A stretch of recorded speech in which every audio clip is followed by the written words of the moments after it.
நற்பாக்கியங்கள் நிறைந்த உம்மத்தினர் அனைவரின் மீதும், குறிப்பாக சிந்தனையை சீராக்கி உள்ளத்தை தூய்மைப்படுத்துகின்ற இந்த அமர்வில் குழுமி இருக்கின்ற நம் அனைவரின் மீதும் எல்லாம் வல்ல அல்லாஹுவின் அன்பும் என்றும் நிலவட்டுமாக. அல்லாஹினுடைய பேரருளால் நம்மீது கடமையாக்கப்பட்ட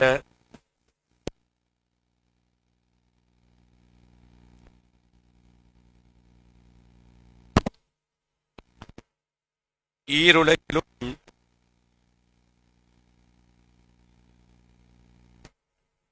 இந்த ஈமானிய அமர்வில் நாமெல்லாம் ஒன்று கூடியிருக்கிறோம். அல்ஹம்துலில்லாஹ். வணக்கம் போல இந்த அமர்வின் துவக்கமாக 2 கேள்விகள் கேட்க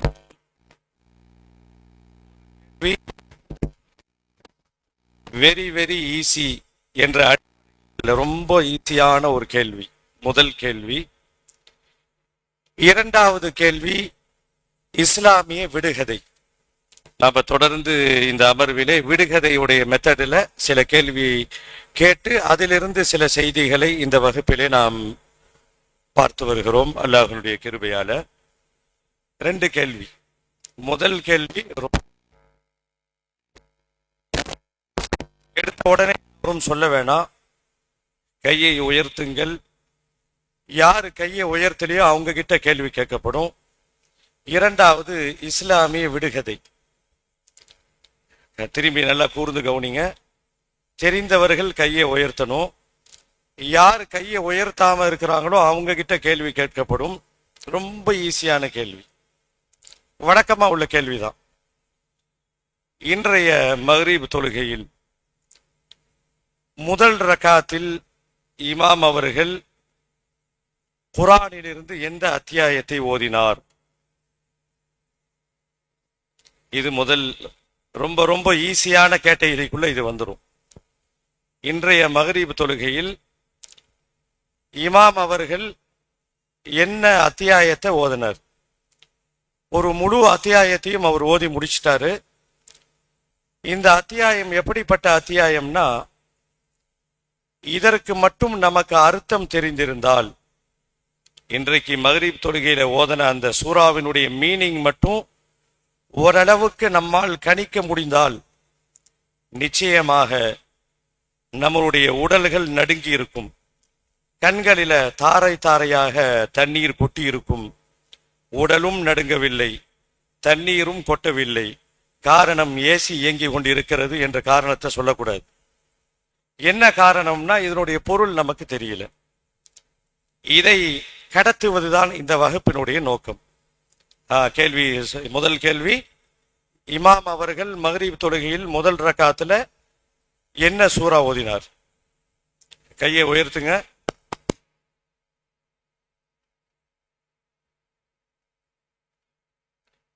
ரொம்ப மெஜாரிட்டி கம்மியா இருக்கு. கையை உயர்த்தாதவர்கள்ட்ட கேள்வி கேட்கப்படும். சொல்லுங்க. முதல் ரக்காத்தில் இமாம் அவர்கள் என்ன சூரா ஓதினார்?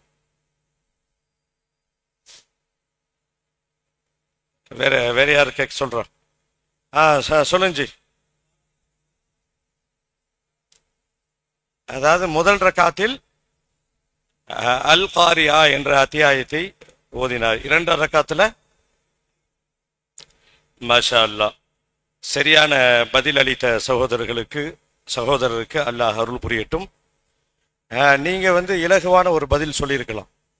முதல் ரக்காத்தில் இமாம் அல்ஹம்து சூரா ஓதின்னு சொல்லியிருந்தீங்க, ஓதியிருக்காருன்னு சொல்லிங்கன்னா தப்பிச்சிருக்கலாம். ஏன்னா அல்ஹம்து சூரா ஓதாத ஒரு தொழுகையே இல்லை. இப்போ இது முதல் கேள்வி. இரண்டாவது கேள்வி விடுகதை பாணியில இருக்கக்கூடிய ஒரு கேள்வி. தமிழ்ல நிறைய பழமொழிகள் உண்டு. தமிழில் நாமெல்லாம் அறிந்த பழமொழியில இதுவும் ஒன்று. இந்த பழமொழியை ஒட்டி ஒரு நபிமொழி வந்திருக்கிறது. என்று சொல்வதை விட நபிமொழியை ஒட்டி படமொழியாக அது வந்திருக்கிறது. இந்த படமொழி இருக்கிற மாதிரியே ஒரு ஹதீஸும் வந்திருக்கு. அதை தான் உங்களுக்கான விடுகதை கேள்வி. பதில் தெரிந்தவர்கள் தயவு கூர்ந்து பதில் கூற வேண்டாம், கையை உயர்த்தினால் போதுமானது. இது விடுகதை சார்ந்த கேள்வி. அந்த தமிழ்ல வரக்கூடிய படமொழி, மீசை நரைச்சாலும் ஆசை நரைப்பதில்லை அப்படின்னு ஒரு பழமொழி. அதாவது இந்த பழமொழி எதுக்கு சொல்லுவாங்கன்னா, நரைத்தால் கொஞ்சம் வயசாயிருச்சுன்னா நரைக்க ஆரம்பிச்சிரும்.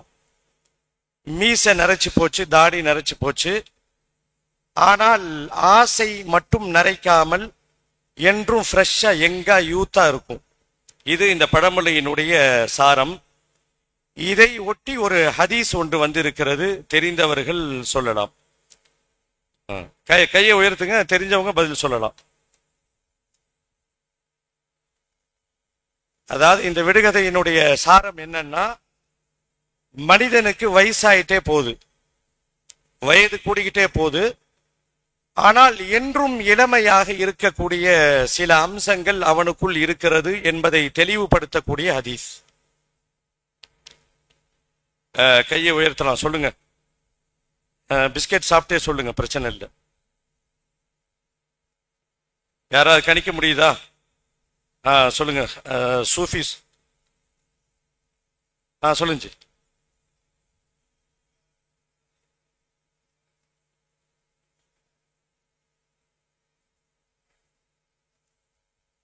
கொஞ்சம் சவுண்ட் இல்லையே, கொஞ்சம் எப்படி வந்துருங்க முன்னாடி.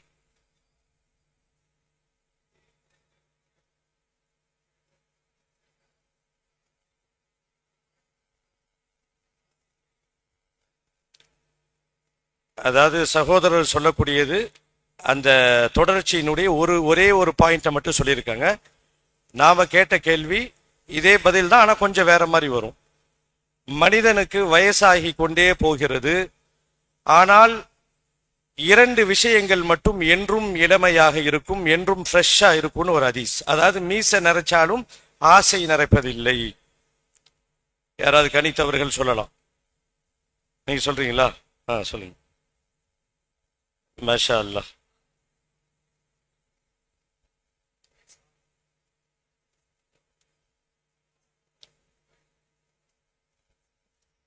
அல்ஹம்துலில்லாஹ். இதுதான் உலகம் என்பதை தெளிவுபடுத்தக்கூடிய ஒரு அற்புதமான தத்துவம் கலர்ந்த ஒரு நபிமொழி. துன்யானா என்ன? துன்யாவினுடைய டெஃபினேஷன் என்னன்னா, இதான் துன்யா. மனிதனுக்கு வயசாகி கொண்டே போகிறது, இரண்டு அம்சங்கள் என்றும் இளமையாக இருக்கும் என்று பெருமானார் அவர்கள் ஸல்லல்லாஹு அலைஹி வஸல்லம் மிக அழகாக சொல்லுவார்கள்.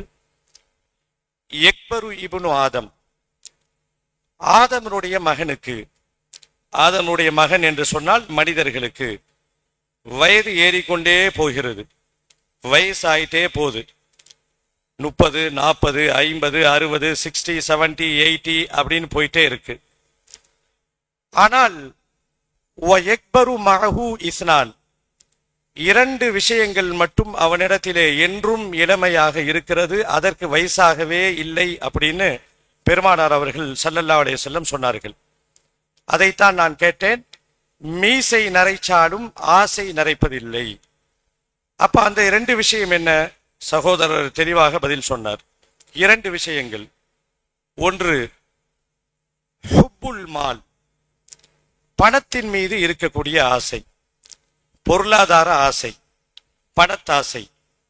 இந்த பணத்தாசைக்கு என்றைக்காவது வயசாகுமான்னு பார்த்தா கிடையாது. 70, 80 தொட்டவர்கள் கூட இன்னும் அவர்கள் ஒரு விதமான ஒரு அகண்ட கற்பனையிலே வாழ்வதை இந்த நபிமொழி மிக அற்புதமாக சுட்டி காட்டுகிறது. இப்போ இதற்கெல்லாம் முடிவு இருக்குமா இல்லையா? அப்ப மனிதன் இப்படித்தான் இருப்பான். ஹுப்புல் மால், இந்த பணத்தின் மீது இல்லாதவர்கள், இருப்பவர்கள், நடுநிலையாளர்கள், நிறைய சேர்த்து வைத்திருப்பவர்கள் எல்லோருக்குமே இந்த ஆசை நீங்காமல் இருக்கும், அது என்றும் இளமையாக இருக்கும் என்று இந்த நபிமொழி நமக்கு சுட்டி காட்டுகிறது. குர்ஆனிலே இதே இந்த ஹதீஸ் மாதிரியே ஒரு வசனத்திலே அல்லாஹ் சொல்லுவான், வதுஹிப்பூனல் மால ஹுப்பன் ஜம்மா, நீங்கள் அளவு கடந்து பணத்தை நீங்கள் நேசிக்கிறீர்கள், ரொம்ப அளவுக்கு அதிகமா நீங்க பணத்தை நேசிக்கிறீங்க என்று குர்ஆன் பேசும். இப்ப இந்த பணத்தாசை என்பது அவங்கிட்ட என்றைக்கும் இளமையாக இருந்து கொண்டே இருக்கும். அடுத்து இன்னொன்னு வதூலுல் உமுர், ரொம்ப நாள் வாழணும் என்ற ஆசை. வெளிப்படையாக நாம் இந்த விஷயத்தை பார்க்கும் பொழுது நாம் என்ன சொல்லுவோம், எங்களுக்கெல்லாம் என்ன வாழணும்னு என்ன ஆசை இருக்கு, எல்லாத்தையும் வாழ்க்கையில முடிச்சாச்சு, பேர பேத்திகளுடைய கல்யாணத்தையும் பார்த்து முடிச்சிட்டேன், இனிமேல் எனக்கு வாழணும்னு அவசியம் இல்லை என்று வெளியிலே நாவு பேசுமே ஒழிய எல்லோருடைய உள்ளத்திலும் ஆழ் மனதிலும் இருக்கக்கூடிய ஒரு நீங்காத ஆசை வதூலுல் உமுர், ரொம்ப நாள் வாழணும், ரொம்ப நாள் வாழணும் என்ற எண்ணம் என்றைக்குமே இளமையாக இருந்து கொண்டிருக்கும் என்று இந்த விடுகதையினுடைய பதிலாக நாம் விளங்குகிறோம். இப்போ இந்த இடத்தில் ஒரு முக்கியமான ஒரு விஷயத்தை கொஞ்சம் அலசினால் பொருத்தமாக இருக்கும் என்று நினைக்கிறேன். நீண்ட நாள் வாழ்வது சாபமா வரமா? இதை ஒரு மையமாக வைத்து சில செய்திகளை நாம் இன்ஷா அல்லாஹ் பகிர்வோம். ஒரு மனிதன் நீண்ட ஆயுள் வாழ்வது வரமா சாபமா? பொதுவாக கேள்வி கேட்டால் நாம் என்ன சொல்லுவோம், நீண்ட ஆயுள் வாழ்வது வரம் என்று சொல்லுவோம். குறுகிய காலத்திலே இறந்து போனவர் இறந்து விடுகிறார்கள், அது வரமா சாபமா என்று கேட்டால் நாம் என்ன சொல்லுவோம்?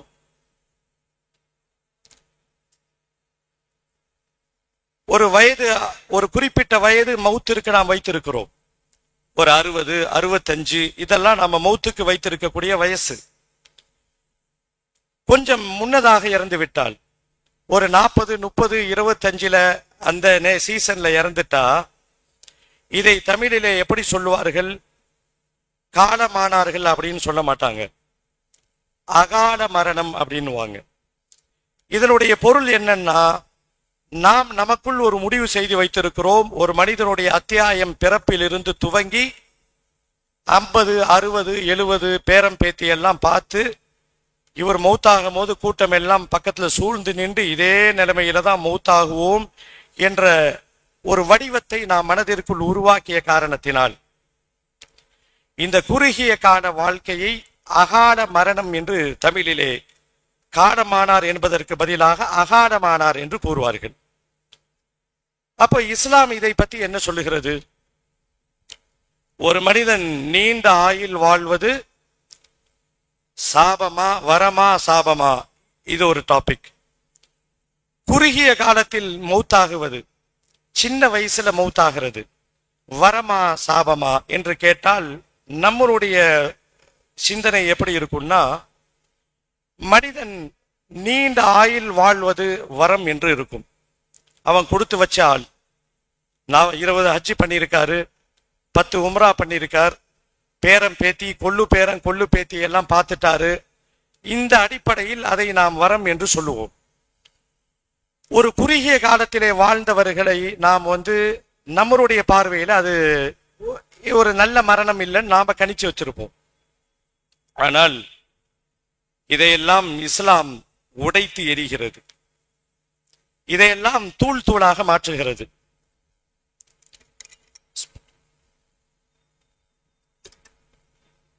அல்ஹம்துலில்லாஹ். நம்மளுடைய இந்த சிந்தனைகளை இஸ்லாம் அப்படியே டைவர்ட் பண்ணி வேறு ரூட்ல திருப்பி விடுது. நீங்கள் நினைத்திருப்பதை போல அகால மரணம், குறுகிய கால மரணம், ஒரு 60, 65க்கு முன்னாடி மரணமாகுவதெல்லாம் சாபமோ அல்லது எல்லாம் அனுபவித்து விட்டு மரணிப்பது வரமோ என்றெல்லாம் இல்லை. இதை உடைத்து விட்டு ஒரே ஒரு செய்தியை இந்த உம்மத்திற்கு, மனித சமூகத்திற்கு இஸ்லாம் சொல்லுகிறது. அப்போ எந்த மனிதன் ஒரு சிறந்த லைஃப் வாழ்கிறான்?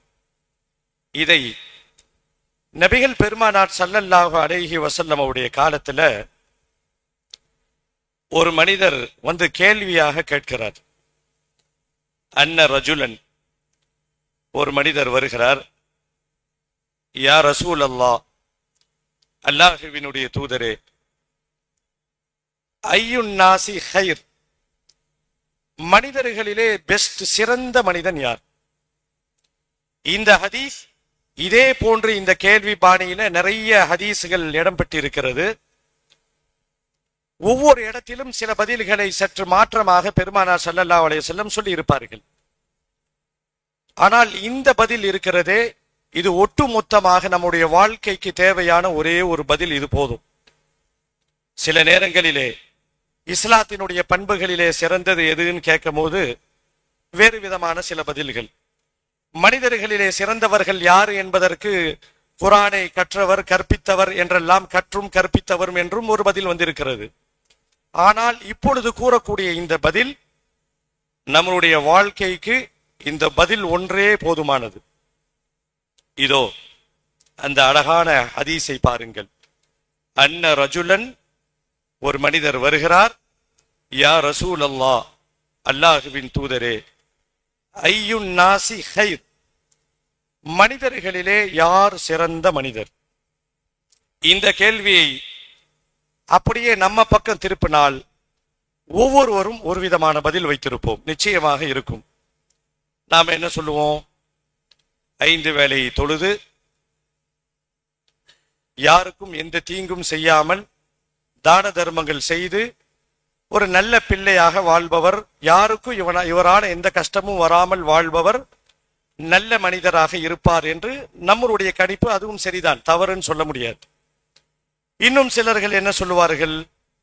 யார் குர்ஆனை மனனம் செய்த ஹாஃபிலாக இருக்கிறாரோ, ஆலிமாக இருக்கிறார்களோ, மேதையாக இருக்கிறார்களோ, இறையச்சமுடையவர்களாக இருக்கிறார்களோ, அவர்களெல்லாம் சிறந்தவர்கள் என்று வெவ்வேறு விதமான பதில் நம்மிடத்திலே இருக்கும்.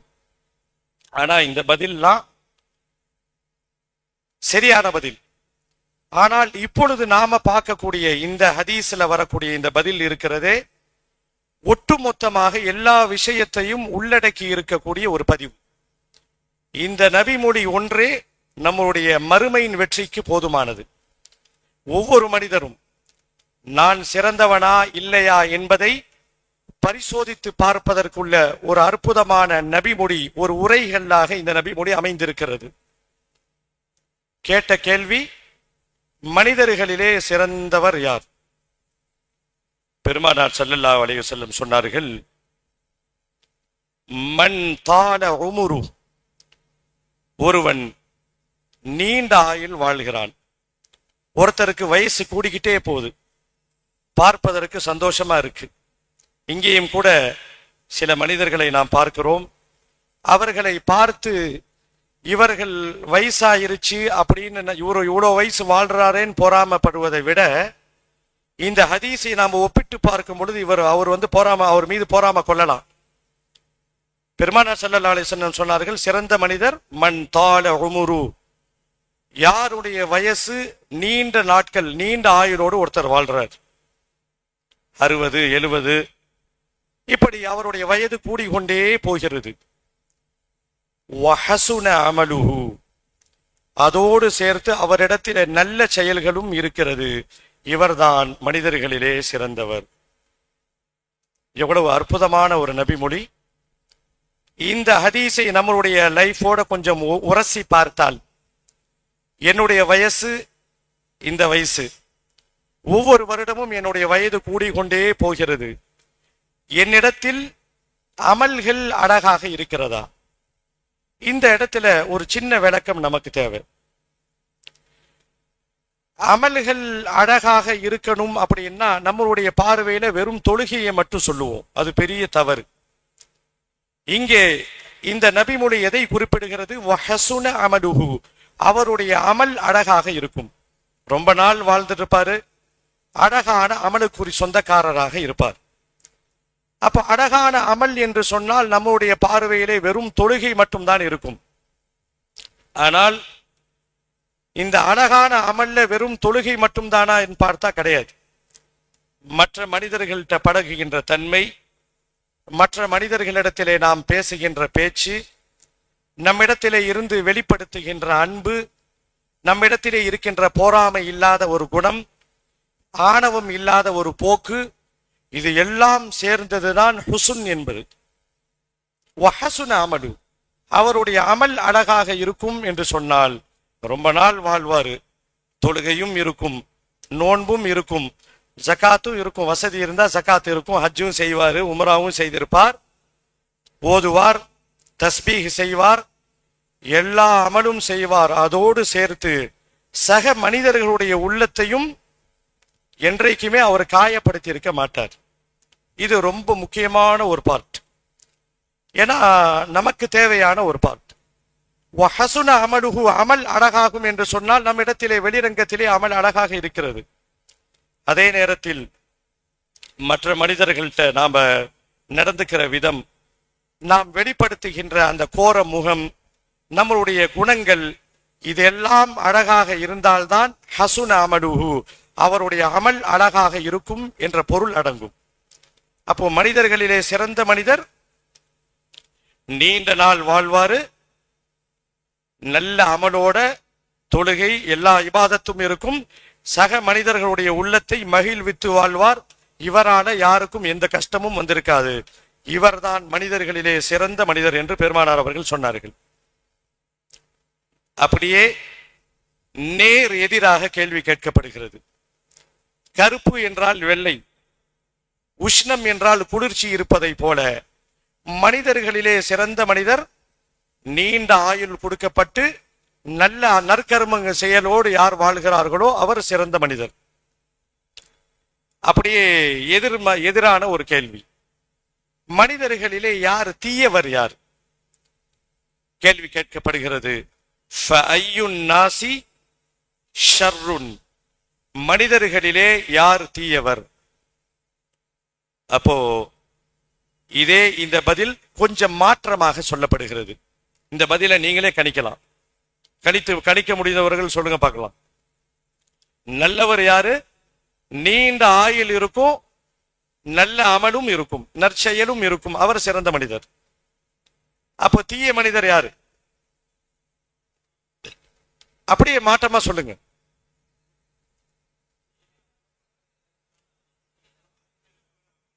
அல்ஹம்துலில்லாஹ். அதாவது நீண்ட ஆயுள் இவருக்கும் கொடுக்கப்பட்டிருக்கும், அதே நேரத்தில் இந்த நீண்ட ஆயுளை நற்செயல்களோடு அவர் கழித்திருக்க மாட்டார். முதல்ல உள்ளவர் வயசு கூட இருக்கும், நல்ல செயல்கள் செய்திருப்பார். இரண்டாம் அவர் நீண்ட ஆயுள் இருக்கும், 50 60 70 மீட்டர் கூடிக்கிட்டே போவோம், ஆனால் இவரிடத்திலே எந்த அமலுமே இருக்காது, ஒரு பாவியாக அவர் வாழ்வார்.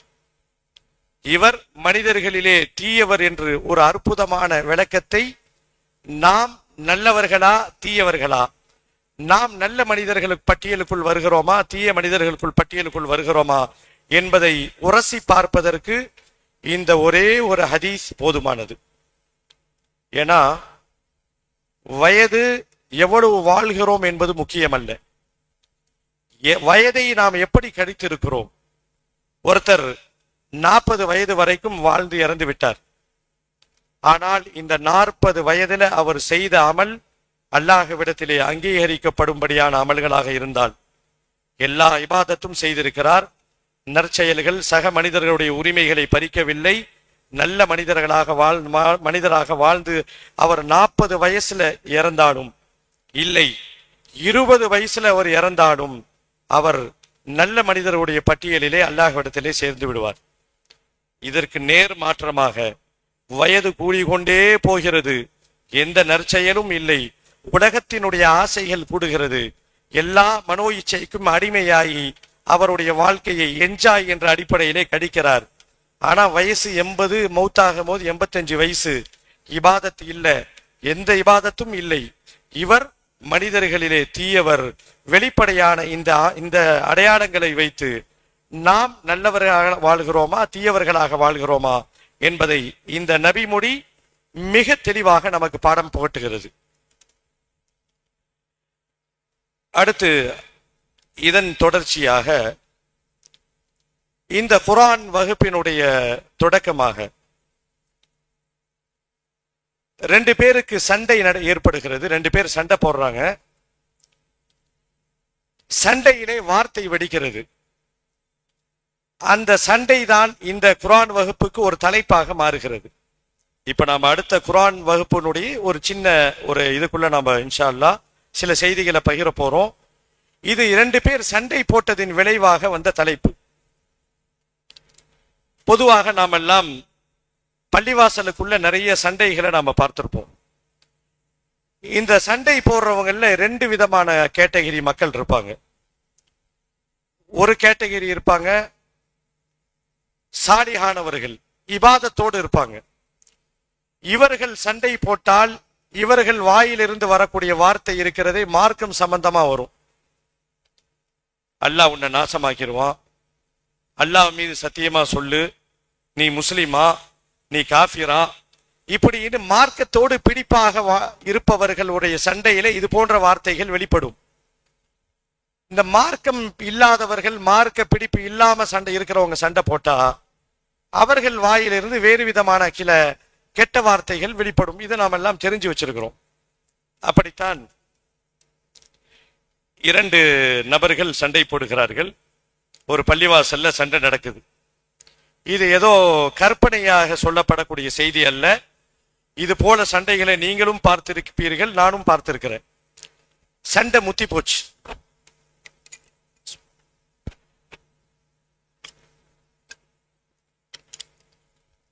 அதில் ஒருத்தர் வார்த்தையை விட்டு விடுகிறார். நீலாம் உண்மையான முஸ்லிமா அப்படின்னு அவரை பார்த்து கேட்கிறார்.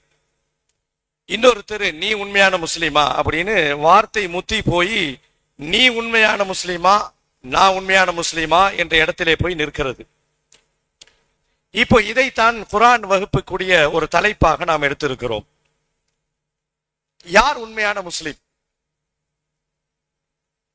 யார் உண்மையான முஃமின்? நாம் காலமாக இந்த இஸ்லாத்திலே வாழ்ந்து வருகிறோம், அல்ஹம்துலில்லாஹ். 2 அம்சங்கள் இருக்கிறது. ஒன்று இஸ்லாம், இன்னொன்று ஈமான். ஈமான் என்றால் என்ன, இஸ்லாம் என்றால் என்ன? இந்த 2க்கும் ஏதேனும் வித்தியாசம் இருக்கிறதா? ஈமான்னா என்ன, இஸ்லாம்னா என்ன? இந்த 2க்கும் ஏதாவது வித்தியாசம் இருக்கா? நம்மை பார்த்து நீங்கள் மூமீன்களா முஸ்லிம்களா என்று கேட்டால், நம்ம பார்த்து நீங்க முஸ்லிமா மூமீனா அப்படின்னு கேட்டா நாம என்ன பதில் சொல்லுவோம்? முஸ்லிம்னு சொல்லுவோமா, மூமின்னு சொல்லுவோமா?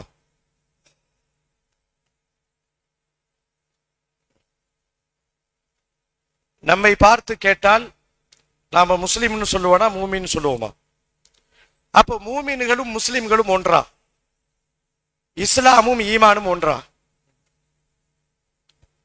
இப்போ இதுக்கு நாம அவசியமாக விளக்கம் தெரிந்தால்தான்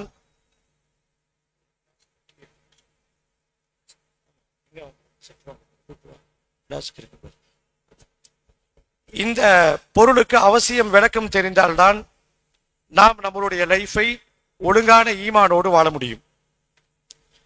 முஸ்லிம்னா யாரு, மூமின்னா யாரு? இஸ்லாம் என்றால் யார், ஈமா என்றால் என்ன, ஈமான்னா என்ன? 2ம் ஒன்றா? இப்போ நம்மளை பார்த்து ஒருத்தர் கேட்கிறார், நீங்கள் முஸ்லிமா மூமினா அப்படின்னு கேட்கிறார். நாம என்ன பதில் சொல்லுவோம்? நம்மிடத்திலே ஒரு கேள்வி கேட்கப்படுகிறது, நீங்கள் முஸ்லிமா மூமினா என்று கேட்கப்படுகிறது. இது ஒரு கேள்வியா வச்சுக்கோங்க. நீங்கள் முஸ்லிமா மூமினா என்று கேட்டால் நாம என்ன பதில் சொல்லுவோம்? நாம் முஸ்லிமும் தான் மூமினும் தான் சொல்லுவோம். இப்போ இந்த 2க்கும் வித்தியாசம் இருக்கிறதா என்று பார்த்தால் பெரிய வித்தியாசம் இருக்கிறது. இந்த 2க்கும் மடைக்கும் மடுவுக்கும் உள்ள வித்தியாசம் இருக்கிறது. பெருமானார் ஸல்லல்லாஹு அலைஹி வஸல்லமுடைய காலத்தில் 3 விதமான மக்கள் வாழ்ந்தார்கள். இதுல பெருமானார் ஸல்லல்லாஹு அலைஹி வஸல்லம் அவங்களுக்கு ஒரு பெரிய தலைவலியா ஒரு கோஷ்டி இருந்துச்சு. கடுமையான தலைவலியை ஏற்படுத்திய ஒரு கோஷ்டி. இவர்கள் எப்படி இருப்பாங்கன்னா, வெளிரங்கத்திலே நடித்து விடுவார்கள். முன்சஃப்ல வந்து தொழுவாங்க, வாயை திறந்தா அல்ஹம்துலில்லாஹ், தும்முனா மாஷா அல்லா அல்ஹம்துலில்லா, வாயை திறந்தா அல்ஹம்துலில்லா, இப்படி வெளிரங்கத்திலே அவர்கள் முஸ்லிமாக வாழ்வார்கள். ஆனால் மனதிற்குள் ஈமான் இருக்காது. இதை யார் அறிய முடியும்? இப்ப நாம நீங்க முஸ்லிமா மூமினான்னு கேட்டா, அல்லாஹ்வினுடைய கிருபையால் நாம் முஸ்லீமாக இருக்கிறோம், மூமினாக இருக்கிறோம். அதுல எந்த மாற்று கருத்துக்கும் இடம் இல்லை. ஆனால் இந்த இரண்டிற்கும் உள்ள வித்தியாசம் தெரிந்தால்தான் நாம் இஸ்லாத்திலே தெளிவான முறையிலே உண்மையான அந்த நிலைப்பாடோடு பயணிக்க முடியும். ஈமான் என்றால் என்ன, இஸ்லாம் என்றால் என்ன? பெருமானார் ஸல்லல்லாஹு அலைஹி வஸல்லம் காலத்தில் மதீனாவை சுற்றி இருக்கக்கூடிய பகுதிகளில் இருக்கக்கூடிய அரபுகள், அவர்கள சிலர்கள் இஸ்லாத்திற்கு வந்தார்கள். அவர்கள் எந்த நோக்கத்திற்காக வேண்டி இஸ்லாத்திற்கு வந்தார்கள் அப்படின்னா, இஸ்லாத்திற்கு வந்தால் நாம் வளமோடு வாழலாம், நமக்கு ஏதாவது ஒத்தாசை கிடைக்கும் என்ற நோக்கத்தோடு சிலர்கள் வந்தார்கள். இதை பெருமானார் ஸல்லல்லாஹு அலைஹி வஸல்லம் அவர்களுக்கு தெரியாது. முனாஃபிக்குகளை யார் அப்படின்னு அல்லாஹ் காட்டி கொடுத்தால்தான் பெருமானார் ஸல்லல்லாஹு அலைஹி வஸல்லம் தெரியும். ஏன்னா நடிப்பார்கள். குர்ஆனிலே அல்லாஹ் பதிவு செய்வான், وَإِذَا لَقُوا الَّذِينَ آمَنُوا قَالُوا آمَنَّا وَإِذَا لَقُوا الَّذِينَ آمَنُوا قَالُوا آمَنَّا. சிலர்கள் இருக்கிறார்கள், ஈமான் கொண்டவருடைய ஜமாத்துக்கு வந்தா قَالُوا آمَنَّا, நாங்களும் ஈமான் கொண்டிருக்கிறோம். وَإِذَا خَلَوْا إِلَى شَيَاطِينِهِمْ, அவர்கள் இடம் பெயர்ந்து வேறு கோஷ்டிக்கு வேறு ஜமாத்துக்கு போயிட்டா என்ன சொல்வார்கள் தெரியுமா? இன்னா மஅக்கும் இன்னமா நஹ்னு முஸ்தஹ்சிஊன், நாங்க சும்மா அவங்களை ஏமாத்தணும், கேலி பண்ணோம், நாங்க உங்க கோஷ்டி தான் அப்படின்னு சில கோஷ்டி பெருமானார் ஸல்லல்லாஹு அலைஹி வஸல்லம் காலத்தில் இருந்தார்கள். முனாஃபிக்குகள் அவர்கள் பெரிய தலைவலியை ஏற்படுத்தினார்கள். ஏன்னா உள்ளத்தில் இருப்பதை அல்லாஹ் மட்டுமே அறிய முடியும். இப்ப நாம முஸ்லிமா மூமினா என்பதை யாருமே உறுதியா சொல்ல முடியாது. ஆனாலும் சில அடையாளங்களை வைத்து, சில பின்பற்றுதலை வைத்து நாம் மூமினாக முஸ்லிமாக வாழ்கிறோம். அப்ப இந்த இரண்டிற்கும் மலைக்கும் மடுவுக்கும் உள்ள வித்தியாசம் இருக்கிறது. இன்றைக்கு கூட மாணவர்கள்ட்ட அகீதா சம்பந்தமாக ஒரு பாடத்தை நடத்தும் பொழுது விளையாட்டாக சொன்னேன், இஸ்லாம் ஒரு மனிதன் முஸ்லிமாக மாறணும்னா அவனை என்ன செய்யணும்? என்ன செய்யணும்? சும்மா சொல்லுங்க. ஒரு மனிதன் முஸ்லிமாக மாறணும்னா என்ன செய்யணும் சொல்லுங்க. கலிமா, கலிமா சொல்லணும் அப்படின்னு நாம சொல்லுவோம். ஆனால் கலிமா மட்டும் சொன்னால் போதாது. இந்த கலிமாவுக்குள் இரண்டு நிபந்தனைகள் இருக்கிறது. அழகாக சொல்லுவார்கள்,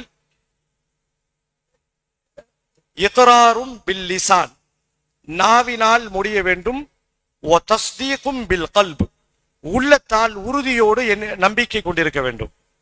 இன்றைக்கு நம்முடைய ஊர் போல இருக்கக்கூடிய இஸ்லாமிய ஊர்கள்ல மாற்று மத சகோதரர்கள், சகோதர சமயத்தவர்கள், கட்டிட வேலை செய்யக்கூடியவர்கள், அப்புறம் மர வேலையை செய்யக்கூடிய ஆசாரிகள், இவர்கள் நாவிலிருந்து வரக்கூடிய வார்த்தையை பார்த்தா நாமெல்லாம் அசந்து போயிடணும். அன்னைக்கு ஒருத்தர் நண்பரை பார்த்த, சகோதர சமயத்தவர், ஆனால் வாயை திறந்தா மாஷா அல்லா, இன்ஷா அல்லா. ஒரு மர வேலை செய்யக்கூடிய ஒரு ஆசாரி நாவிலிருந்து கலிமா வருகிறது, அல்லாஹ் அக்பர் சொல்லுகிறார், சுபஹான் அல்லாஹ் சொல்லுகிறார். இப்ப அவர் முஸ்லீமாக மாறுவாரான்னு பார்த்தா இல்ல. இப்ப ஈமானுக்கும் இஸ்லாத்திற்கும் மடுவுக்கும் மலைக்கும் மடுவுக்கும் உள்ள வித்தியாசம். ஈமான் என்றது உள்ளத்தை சார்ந்த விஷயம். லா இலாஹ இல்லல்லாஹ் என்ற கலிமாவை உள்ளத்தால் உறுதி கொண்டு நாவினால் முடிய வேண்டும். அந்த அடிப்படையிலே ஈமானுக்கும் இஸ்லாத்திற்கும் உள்ள பெரிய வேறுபாடு. ஈமான் என்பது உள்ளத்தை சார்ந்தது, இஸ்லாம் என்பது செயல்பாடுகளை சார்ந்தது. மதீனாவில் சுற்றி இருக்கக்கூடிய சில அரபுகள் பெருமானார் அவர்களிடத்துல சொல்றாங்க, காலத்தில் ஆராபு ஆமன்னா. சில அரபிகள் பெருமானார் அவர்கிட்ட சொல்றாங்க, அல்லாஹுவின் தூதரே, ஆமன்னா, நாங்கள் ஈமான் கொண்டு விட்டோம் என்று சொல்லுகிறார்கள். இப்ப இந்த இஸ்லாத்திற்கும் ஈமானுக்கும் உள்ள வேறுபாடு இந்த வசனத்தின் மூலமாக நாம் தெரிந்து கொள்ளலாம். அப்போ அல்லாஹ் நபியின் மூலமாக செய்தி இறக்குகிறான், குல், நபியே நீர் கூறுவீராக, லம் துமினு, நீங்கள் ஈமான் கொள்ளவே இல்லை. அழுத்தமா சொல்லுங்க. ஒரு கூட்டம் வருது, நாங்கள் ஈமான் கொண்டுட்டோன்னு சொல்றாங்க, ஆனால் உள்ளத்தை அறிந்தவன் அல்லாஹ். அவங்களுடைய உள்ளத்திலே நல்ல எண்ணத்திற்காக இஸ்லாத்திற்கு அவர்கள் வரவில்லை. வந்தால் ஆதாயம் கிடைக்கும், ஏதேனும் பயன்கள் பெறலாம் என்ற நோக்கத்திலே ஆராபுகள் வருகிறார்கள்.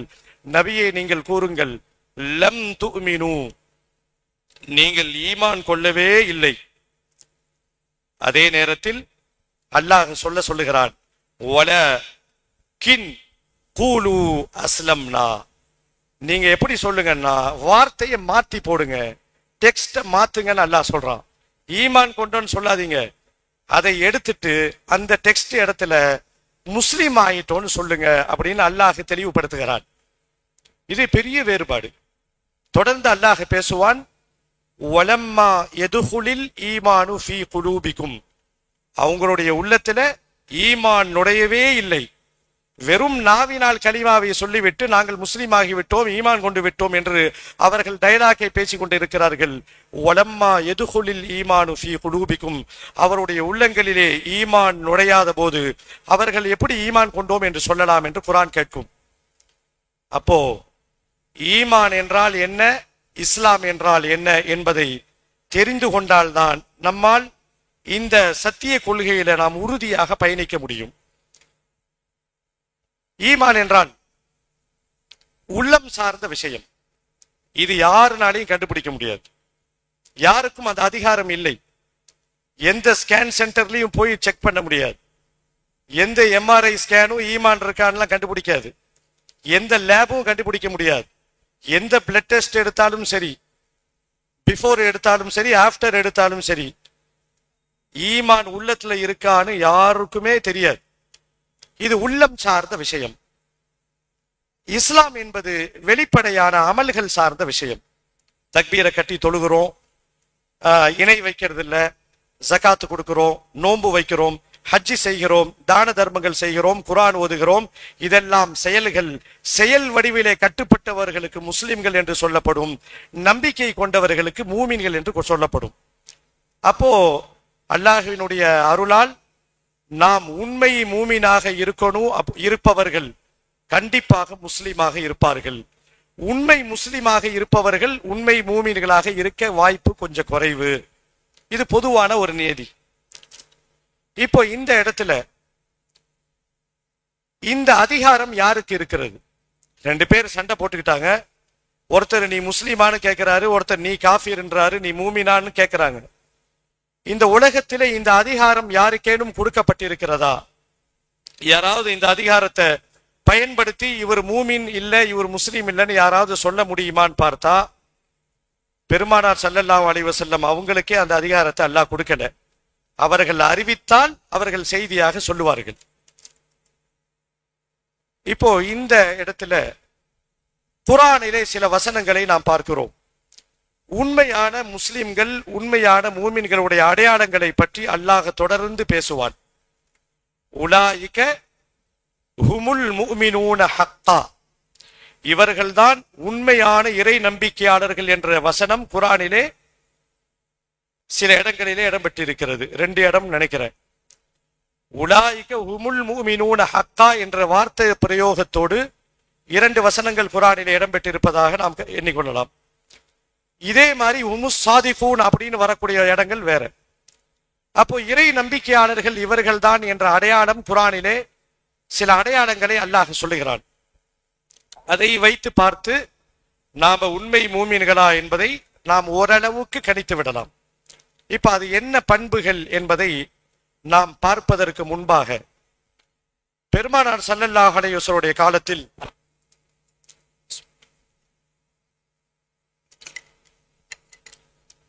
அல்ஹம்துலில்லாஹ், நபிகள் பெருமானார் ஸல்லல்லாஹு அலைஹி வஸல்லம் காலத்தில் இதே போல ஒரு சபை, திடீரென்று ஒரு மனிதர் உள்ளே நுழைகிறார். ஹதீஸிலே எப்படி வாசகம் இடம்பெற்றிருக்கிறது என்று சொன்னால், வருகிறார் அப்படின்னு சொல்லல, இது தொலஅ அலைனா ரஜுலுன், திடீரென்று ஒருத்தர் தோன்றினார் அப்படின்னு வச்சுக்கலாம். இதே போல ஒரு சபை, கொஞ்சம் கணித்து விடுங்கள். ஆனா என்ன ஒரு வித்தியாசம், நமக்கு ஏசி இருக்கு, அப்போ ஏசிலாம் இருக்காது. மஸ்ஜித் நபவி சாதாரண ஒரு மண் தரை, பேரித்தம்பள ஓடையால் வேயப்பட்ட ஒரு சின்ன பள்ளி, அவ்வளவுதான். நாம இதே சபைனா இந்த மார்பிள் கல்லு, ஏசி, ஃபேன் அப்படிலாம் கற்பனை பண்ணிக்க கூடாது. அது வேற மாதிரி ஒரு சபை. திடீரென்று ஒருத்தர் நுழைகிறார். வந்தவரை பார்த்தா உள்ளூர் ஏரியாக்காரர் மாதிரி தெரியல. பொதுவாக இந்த மஹல்லாவை சார்ந்தவர்கள் திடீர்னு வெளியூர்ல இருந்து யாராவது வந்தா கண்டுபிடிச்சிருவாங்க, இவர் நம்பாள் இல்லப்பா, இவர் வெளியூர்காரர். சில அடையாளங்கள் தெரிந்துவிடும். வந்தவரை பார்த்தா இந்த ஹதீஸை அறிவிக்கக்கூடிய உமர் ரலியல்லாஹு அவர்கள் அறிவிக்கிறார்கள், சில சஹாபாக்களும் அறிவிக்கிறார்கள்.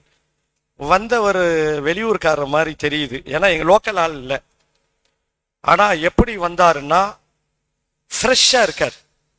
மிஸ்டர் ஒயிட்டாக உள்ளே வருகிறார். ஒயிட் அண்ட் ஒயிட்ல அப்படியே ஃப்ரெஷ்ஷா உள்ள நுழைகிறாரு. லா நரா அலைஹி அசரு சஃபர், ஒரு பிரயாணத்துல வந்த ஒரு களைப்பு அவர்கிட்ட இல்லை. அப்படியே தலை அழகா சீவப்பட்டிருக்கு, ட்ரெஸ் கலையில, அயன் பண்ண ஷர்ட் போட்டு கலையாம இருந்தா எப்படி இருக்கும், அதே மாதிரி நமக்கு தெரிந்த பாஷையில சொல்றதாக இருந்தால் மிஸ்டர் ஒயிட்டாக, மிஸ்டர் கிளீனாக உள்ளே நுழைகிறார். நுழைஞ்சு எதுவும் யோசிக்கலாம் இல்லை. பெருமானார் ஸல்லல்லாஹு அலைஹி வஸல்லம் அவர்கள் இந்த அத்தஹியாத்துல இருக்கிற மாதிரி முட்டிக்கால் போட்டு உட்கார்ந்துருப்பாங்க. வேகமா வந்தவர் ஒயிட் அண்ட் ஒயிட்டு, அப்படியே கருப்பு நிற முடி, ட்ரெஸ் கலையில நேரா உள்ள வராரு. எந்த களைப்பும் பிரயாண களைப்பும் இல்லை. வந்தவர் பெருமானார் ஸல்லல்லாஹு அலைஹி வஸல்லம் அவர்களோடு போய் தன் மூட்டையும் பெருமானார் அவர்கள் மூட்டையும் இணைக்கும்படி உட்கார்ந்து கொள்கிறார். இது ஒரு இஸ்லாத்திற்கும் ஈமானுக்கும் உள்ள வித்தியாசம், மூமின்களுக்கும் முஸ்லிம்களுக்கும் உள்ள வித்தியாசத்தை இந்த ஹதீஸ் தொடராக சொல்லும். இன்ஷா அல்லாஹ் வரக்கூடிய நாட்கள்ல இந்த தொடரை நாம பார்ப்போம். வந்தவர் யார், நம்மளாம் கேள்விப்பட்ட செய்தி தான். ஆனால் நாம இதுல இருந்து எடுக்கக்கூடிய லெசன்ஸ் என்பது வேற. வந்தவர் யார், அவர் ஏன் வந்தாரு, அவர் என்ன காரியத்தை பண்ணாரு என்பதையெல்லாம் இன்ஷா அல்லாஹ் நாம வரக்கூடிய அமர்விலே இன்ஷா அல்லாஹ் நாம் தெரிந்து கொள்வோம். அதற்கு முன்பாக இன்றைய வகுப்பிலிருந்து 3 கேள்வி. வணக்கம் போல உங்களுக்கெல்லாம் தெரிந்திருக்கும். கேள்விக்கான பரிசும் உங்கள் முன் வைக்கப்பட்டிருக்கிறது. கேள்வி கேட்கப்படும். பதில் தெரிந்தவர்கள் கையை உயர்த்தணும். யாருமே பதில் சொல்லிட வேணாம், கையை உயர்த்தினா போதும். முதல் கேள்வி, வயதானாலும் என்றும் இளமையாக இருப்பது எது? தெரிந்தவர்கள் கையை உயர்த்துங்க. வயசானாலும், இப்ப நாம ஏற்கனவே சொன்ன செய்தி தான் இது. நீங்க ரொம்ப கஷ்டம்லாம் பட தேவையில்லை. நீங்க சரியான முறையிலே உங்களுடைய சிந்தனைக்குள் இது சென்றிருந்தால் இது ரொம்ப சாதாரண விஷயம். வயசானாலும் என்றும் இளமையாக இருப்பது எது?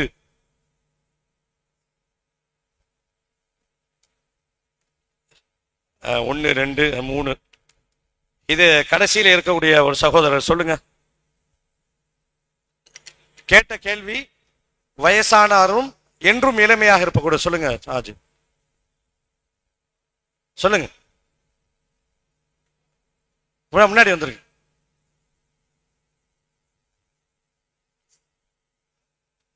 உள்ளமா தவறான பதில் இல்லை. இது ஒன்றும் தப்பு கிடையாது. 2வது நான் ஆரம்பத்திலே சொல்லியிருக்கேன். இது எல்லாம் தெரிஞ்சு உங்ககிட்ட கேள்விக்கு அப்படியே அர்த்தம் இல்லை. இது ஜஸ்ட் ஷேர், அவ்வளவுதான்.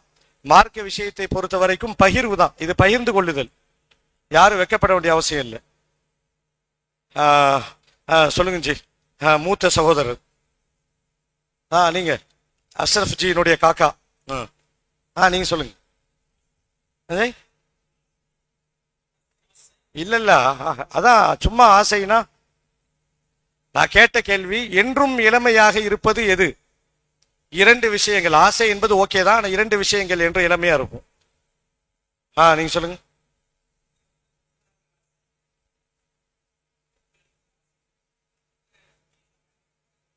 மாஷா அல்லாஹ். அவ்வளவுதான். பணத்தாசை, வயதின் மீது உள்ள ஆசை, அவ்வளவுதான். நன்றி. உங்களுக்கான பரிசு தொகை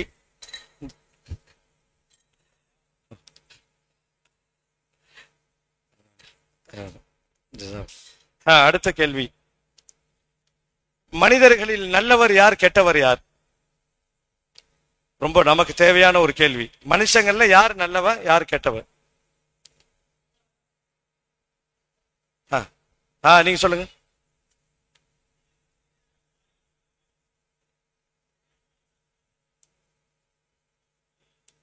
அல்ஹம்துலில்லாஹ்.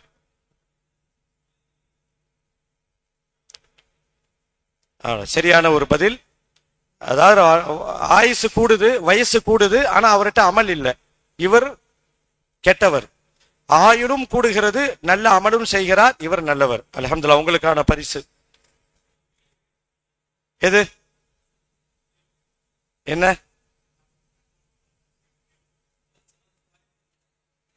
அடுத்து மூணாவது கேள்வி. முஸ்லிம் மூமின் குறைந்தபட்சம் ஒரு வித்தியாசம், நிறைய வித்தியாசம் இருக்கு, ஒரு நீங்க வேணாம். யாருக்கா சொல்றீங்களா? சொல்லுங்க ஜி. ஹாஜி ஹமாடுல்லா ஹாஜி. இல்ல அவங்க ஹமாடுல்லா ஹாஜி கை தூக்குனாங்க. மூமின் முஸ்லிம் வித்தியாசம் இல்ல அவங்க சொல்றாங்களே, ஹமாடுல்லா ஹாஜி சொல்றாங்க இல்லையா? வேற டைம் ஆச்சு. வேற யாரு? நீங்க சொல்லுங்க.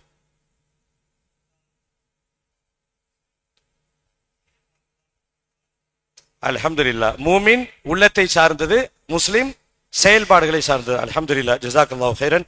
சுப்ஹானக்கல்லாஹும்ம வ பிஹம்திக அஷ்ஹது அல்லா இலாஹா இல்லா அன்த அஸ்தக்ஃபிருக வ அத்தூபு இலைக்.